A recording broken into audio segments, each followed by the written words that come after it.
This is a 2019 Nissan Rogue key fob, and today I received an alert while driving that it had a low battery. So I'm going to show you how to replace the battery in this key fob and save you a little bit of money if you were to try to do this at the dealer. One thing before we get going here is this actually, I did a similar video for our Nissan Leaf, which has the same style key fob. So really this works for any key fob car, really, not just Nissan.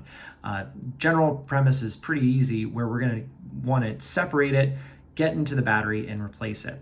Another thing also good to know is if you take it to an auto parts store or even a hardware store that does have the types of batteries that we're going to use, they sometimes will be able to help you out and do the replacement there too. So two helpful things. But I'll show you how to do this. It's very simple and straightforward. First step, we're going to have to take the battery out so we can have access to the lip that we'll use to separate the panel. So we'll turn the key over, and there's a little switch here that takes out your physical key. Pro tip, you have a physical key if you don't know how to use that. Now with that set aside, I'm just going to use a flathead screwdriver, which is a part of a pocket knife. Really anything will do, even a simple knife. And you will see, once it gets into focus, you'll see there's that little lip right there. So I'm just going to shoot for that and just gently separate it. There we go. See, it's already coming apart there. I can actually probably do it by hand, but I'll just keep working it around. One nice thing too is if you do receive that notice on your car, you actually do have a little bit of time to be able to replace it. Gratefully, you don't have to do it right out of the gate, but you do have a little bit of time there. So with this all separated, you'll see this is the contact right there for our battery. Be careful, obviously, not to poke and prod too much, as it does cost a little bit more to replace that key fob battery, rather the entire key fob. But this old battery, we shall pry it out. Actually, I have a smaller bit here. As I'm doing this, the battery type that this key fob takes is, hang on, let me get the battery out first and then we can talk about the battery type. There we go. So the battery type,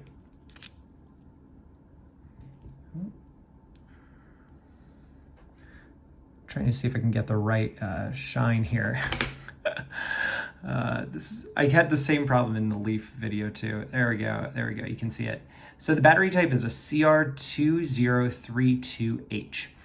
One thing to flag here is you can sometimes get other types of batteries. So for instance, I believe, and I will correct it if I'm wrong, I believe it was a 2016, CR 2016 that the Nissan Leaf clicker used. And I did actually take it up to a 2032. Biggest thing to pay attention to is first that it has the right width, that it's able to fit, and also that it's rated at the correct voltage as well. So this is 3 volts.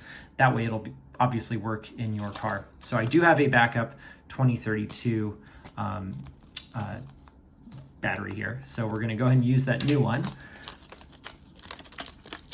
I did want to flag that sometimes you can get away with using a different type.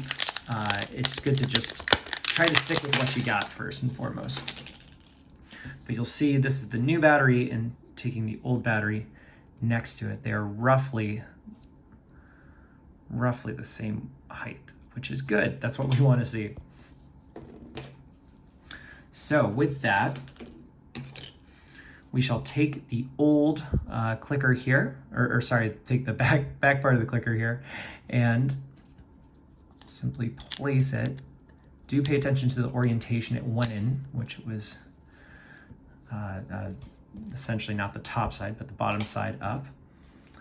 And then you gently press this all together. Got to be careful here.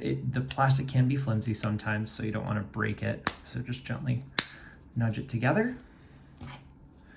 And then we put our key back on. And boom, just like that, we have a fresh new battery in here. Obviously you can click it to make sure that it's going to be able to work. But if it doesn't work when you are clicking it, it's good to double check and make sure first and foremost that the battery is in the correct orientation, and also be sure that it is getting the proper contact. You'll see these little bite marks there. That's the contact you do want to see being made on the battery. Sometimes you might have bent a pin or something like that where it's not going to be able to make good contact. But outside of that, you are done and you have a fresh new battery in your clicker. Be sure to like and subscribe. Leave a comment below if you have any other tips or even other videos that would be helpful to check out on your Nissan Rogue. Thanks so much. I'll catch you guys in the next video. And as a post-video special, in the event that you truly are totally dead, key fob battery is not being recognized by the car, which it is needed in these keyless ignition vehicles. Turns out there's actually a handy trick that's also in the manual for how to start. So this key fob and actually key fob right here for our Nissan Leaf, they both have RFID tags right behind the logo. So if I need to start the car, and again, the battery is totally dead, not being recognized, put my foot on the brake as usual, and I push the ignition button in with the logo side up, and the car starts right up like that. So again, super handy just in case you're really out of luck. All right, thanks again for watching. I hope you enjoyed it.